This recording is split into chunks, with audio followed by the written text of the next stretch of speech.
of sunshine gone with them in the rain.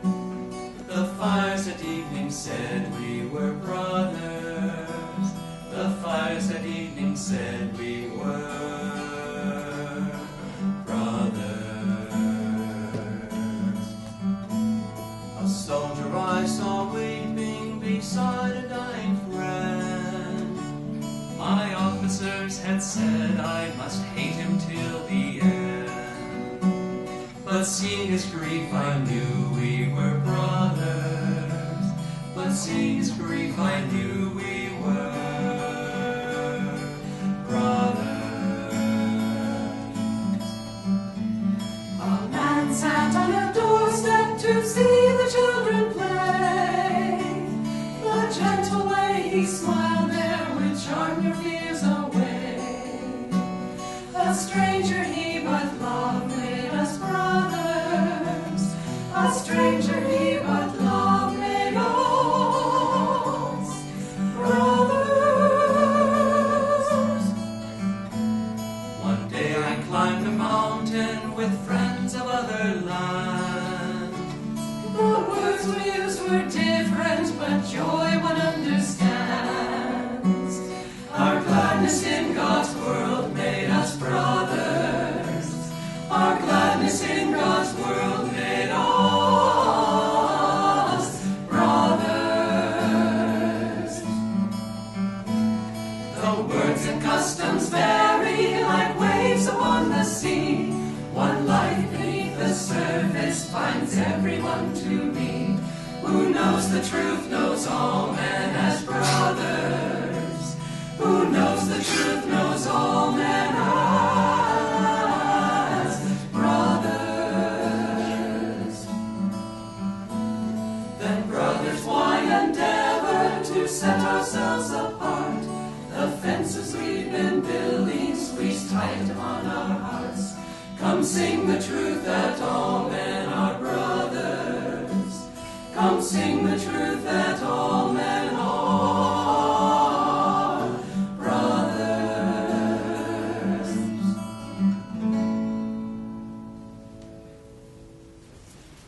Good morning, everyone. I am Nayaswami Maria, and this is Nayaswami Ananda. And it's a joy to be with you this morning and to be sharing this Sunday service with you all and those viewing online. I'd like to begin with a reading from Rays of the One Light, and these are parallel passages from the Bible and the Gita with commentary by Swami Kriyananda. And this week's reading is Deeds versus Intentions. Truth is one and eternal. Realize oneness with it in your deathless self within. The following commentary is based on the teachings of Paramahansa Yogananda. Jesus Christ emphasized repeatedly the spirit, not the letter, of the law. In chapter 5 of the Gospel of St. Matthew, he speaks of the sin of killing and of the legal punishment attendant on that sin, but says that more important than the act is the desire to kill or to do harm. He shows that the sin of harmful desire goes beyond merely wanting to kill. My message to you, he said, is this: whoever is angry with his brother without cause already stands condemned. Whoever contemptuously calls his brother a fool shall answer for it to the Supreme Council. And whoever calls his brother an outcast of God shall be in danger of hellfire. Brother here means any other human being. For all of us, in the highest sense, are brothers and sisters, children of our one Father, Mother, God. The true self of one is the self of all.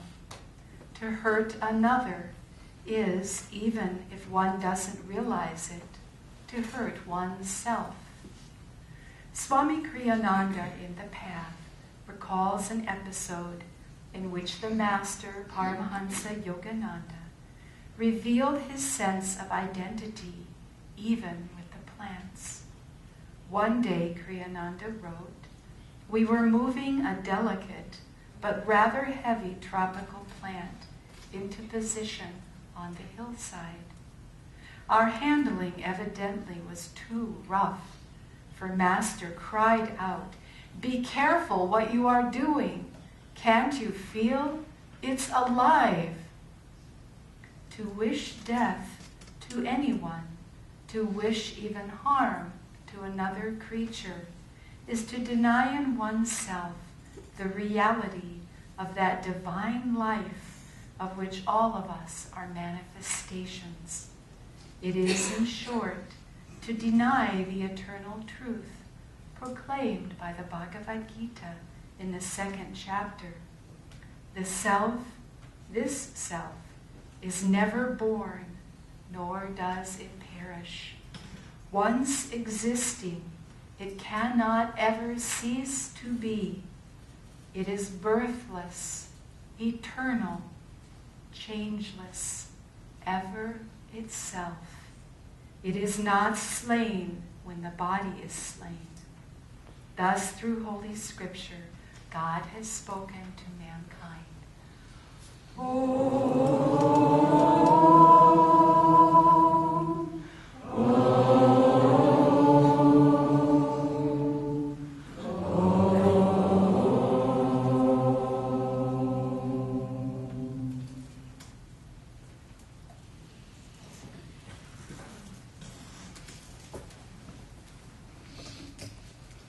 I shouldn't stand in front of these beautiful flowers.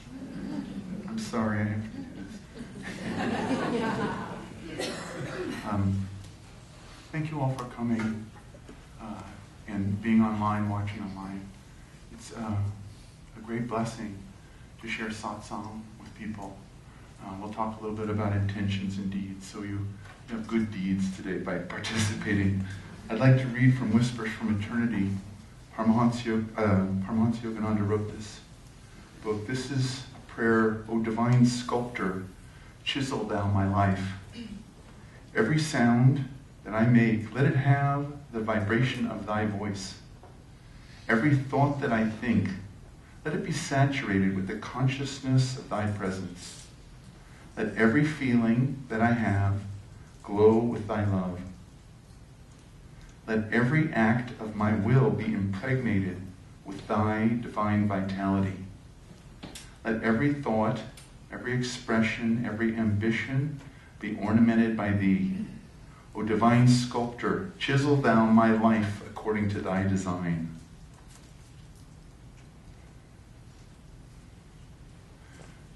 Maria read this passage about the gap between our intentions and our deeds. And Master was commenting on the plant being conscious. But in essence, we are part of all that is. It says that in the festival every week. And the highest intention that we have is to realize this and to live in the consciousness of infinity. Whispers from eternity, to hear them and to act on them and to live them. That's really what we have in this life. Kriyananda put it very succinctly in the life mantra. God who is infinite is life. God who is in all life is joy. Life is a mission from on high. Life is the quest for inner joy.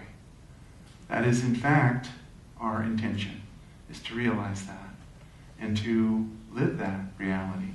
And many religions and paths, they all lead us to the same place, and they have different terminology. But essentially, we're here to wake up to realize that we're not just this little body, this little self, this little Social Security number with taxes due.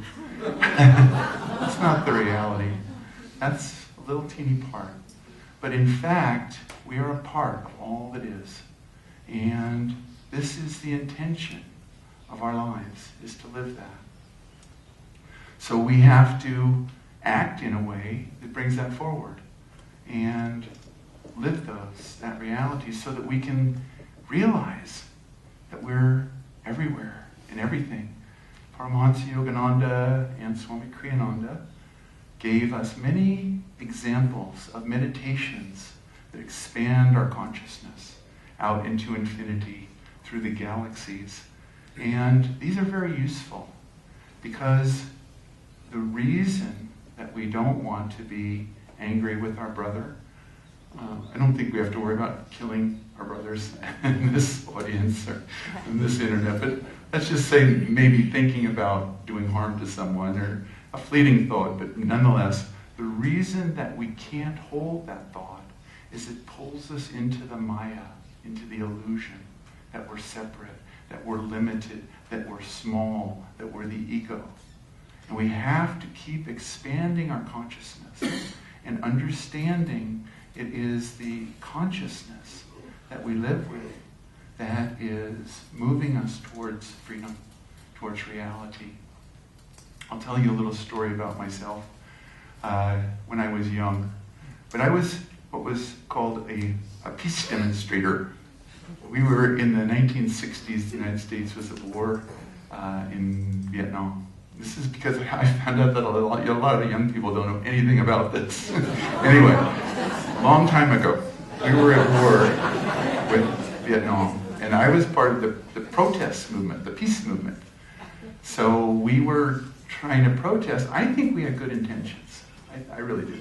But anyway, so one time in San Francisco, we invited a Buddhist monk from Vietnam to come and to kind of give us a pep talk and maybe pat us on the back a little or something. I don't know what we were thinking, but anyway, we invited this monk came, and he was very sincere, and we said, what do you think of, our work, our protests? And he said, you call yourself peace demonstrators, but I don't see you demonstrating peace. He said, what I see is a lot of anger.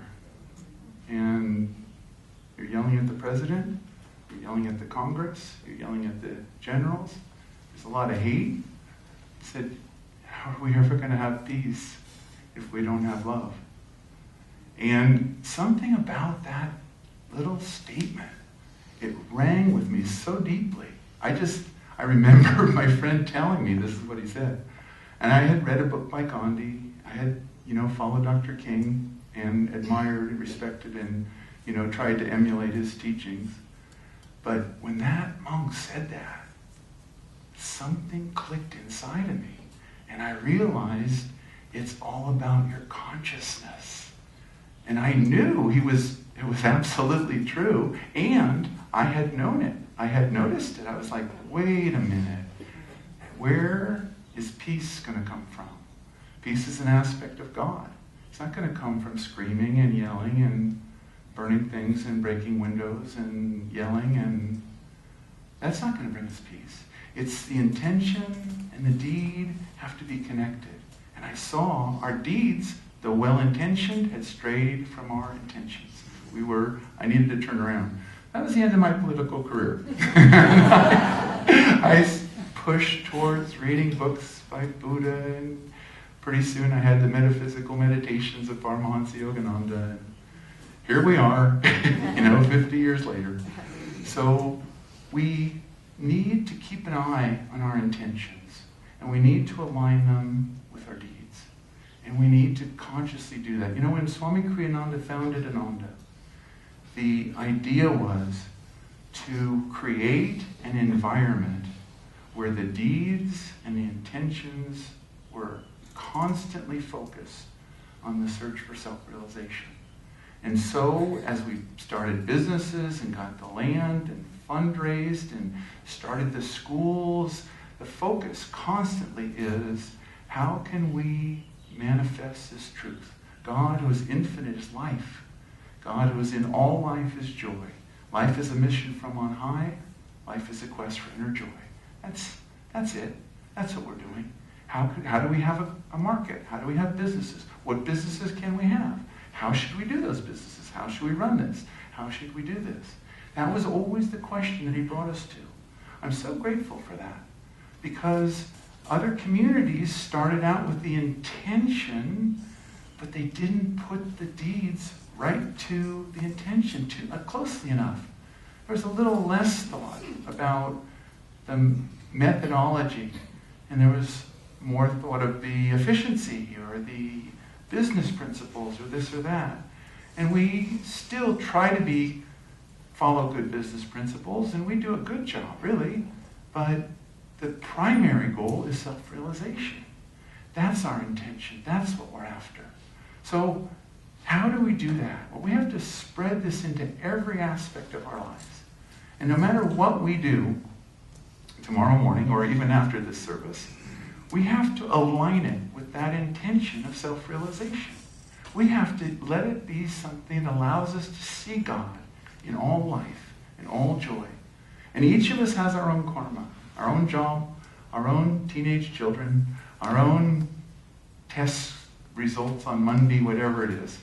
We have to see God, see life. And if you don't call it God, that's fine. He doesn't mind.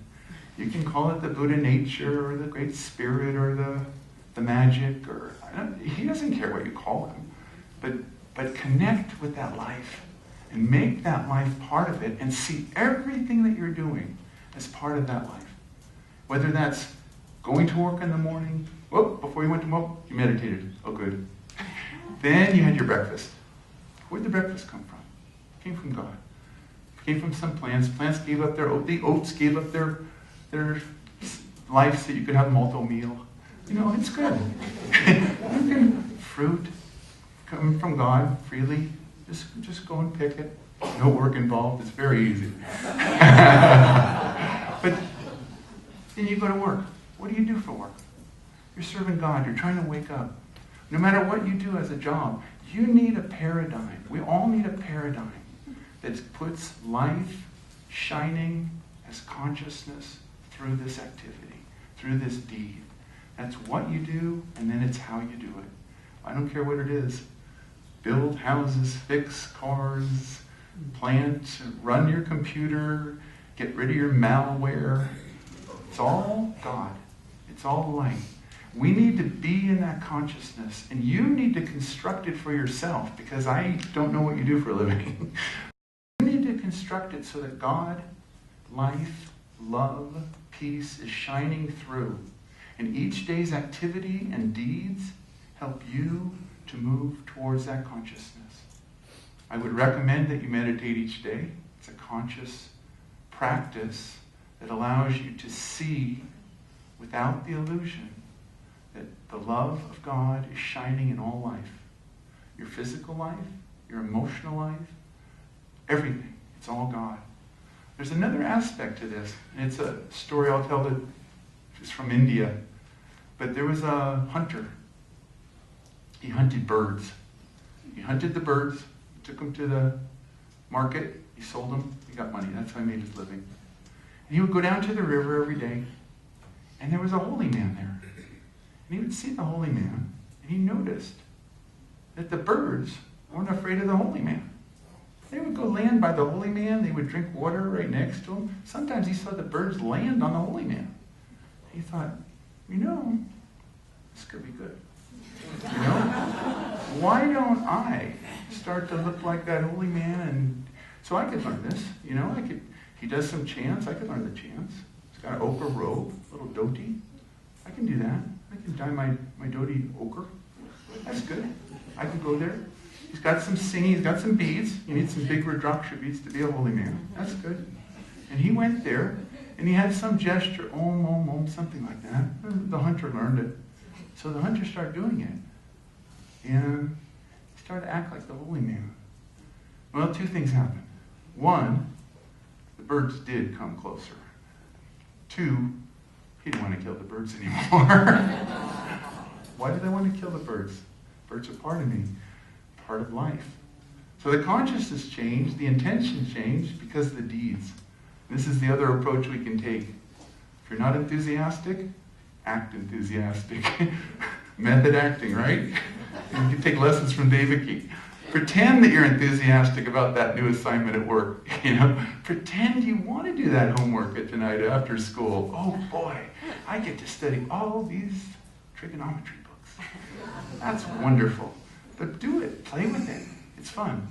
Swami Kriyananda did an album long ago. It's called Say Yes to Life. And it's a mantra that you've heard from him many, many, many times. But it's true. Put your energy behind it. In your deeds, you'll find your consciousness flipping around. Put your consciousness in that intention and remind yourself, why am I here? Why am I serving this person? Why do I have this job? Why am I married to this person? Why are these my children? What is going on? And to look and see the light of God in them. Something happens. As you practice this, it becomes easier and the veil lifts. You don't see the Maya. You don't think harmful thoughts about others. You realize from the get-go, this is my brother, this is my sister, this is my brother bird, this is my brother plant, this is my sister flower. This is okay.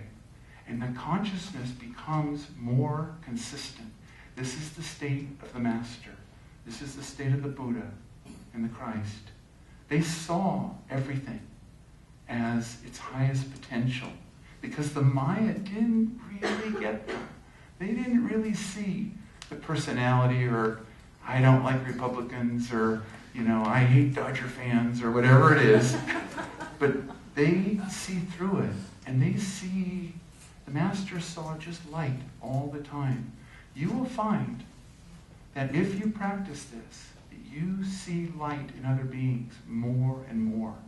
And any thought of hatred or harm or just distance evaporates with practice. And you see, these are my brothers and sisters. And you see in people that you thoroughly disagree with, that are thoroughly wrong, that they have an intention towards goodness. There is a spark of the divine that started that person on that trail. And you may disagree with them, you may not like them, they may have strayed from their intention, but you see the good intentions. That's the spark of the soul that the Gita read about. You see it everywhere, but you have to look for it everywhere. You have to train yourself. There's a wonderful story that Swami tells, Swami Kriyananda told, about a man who came to him, and he was suffering from depression, the mental condition that's actually quite prevalent in our society. And the man came to Swami. I think he wrote him a letter, but he may have just talked to him. And he said, Swami Kriyananda, thank you. You helped me cure depression. Swami said, how's that? He said, I sang your songs of joy all the time. I just kept singing them. And he sang Brothers and What is Love? And these songs of divine joy. And he said, I just kept singing them. And I would just go through the album and then I'd play it again and play it again. And bit by bit, by the deeds, the consciousness comes around. And he was cured. Swami was very happy with that. Because that's why he wrote Songs of Joy, was to share states of consciousness. If we hold to those states of consciousness, they become comfortable with us. I knew there was something wrong. When I was 18 years old, I wasn't a disciple yet. I read one book by Gandhi. But I knew there was something wrong with the peace movement as it existed in 1969 in this country. And it was that there was anger and hatred. And they don't have a deep relationship with peace and love. We have to put them together. We have to practice. We have to make it a daily activity and remind yourself, where's my joy level? Where is it day to day? And any place where you find it, it's sagging here. Okay, after work and before dinner, we have an opportunity to chisel down my life according to thy design and to look for God. And look for it in your friends, in your work, in everything. And you will find it. And you will find that that's what you are made of. You're not your flaws, your shortcomings. You are a being of joy. I awaken thy light. I am joyful, I am free. Sing that chant. Next time you feel, if you ever feel sad, but if you do feel sad, sing that chant. I dare you. Sing it over and over. Sing it all day. Sing it all week. Sing it all month. Sing it for a month straight. And then tell me, oh, I'm not joyful. I'm not free. It doesn't work. The consciousness is there. The masters are there all the time, blessing and sending their vibration. That's what Yogananda brought, is this message that you must tune in to that level of joy that's always available. Do these exercises where you expand your consciousness. Feel yourself in all bodies. Feel yourself in all planets and galaxies. At first it's a little foreign, but eventually you realize, no, that is who I am. I'm infinite. I have no limits. I'm not limited to just being an American. I'm interplanetary. I'm beyond interplanetary. I'm intergalactic. You probably heard me tell this story, but the first time I saw the autobiography, I was a young college student, and we were studying psychology. This young friend of mine came over and he goes, hey, you gotta read this book. It's the autobiography of the yogi. He shows it to me. He goes, this guy is in cosmic consciousness all the time. Meet the guru, right? So my response, a good disciple, wow, man. But eventually, you get it. Cosmic consciousness all the time. That's where it's at. You practice that. It becomes comfortable. You see it. And then the world looks very, very different. You feel in all plants, in all beings, there's consciousness, divine consciousness, and you're a part of it. You're a part of all that is. Your limits are gone. Your ego dissolved. There's nothing left. What's important?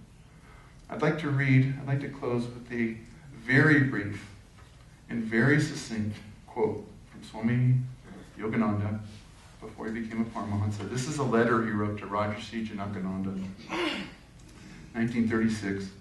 Paramahansa Yogananda said, think God, enjoy God, live God, love God, dream God, do all things for God. Walk, talk, think, work, move, carry on business for God alone. Have a good week.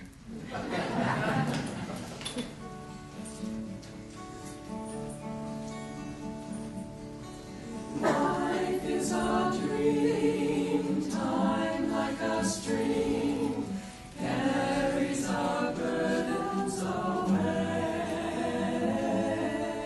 Never despair, joys everywhere, love can befriend you today.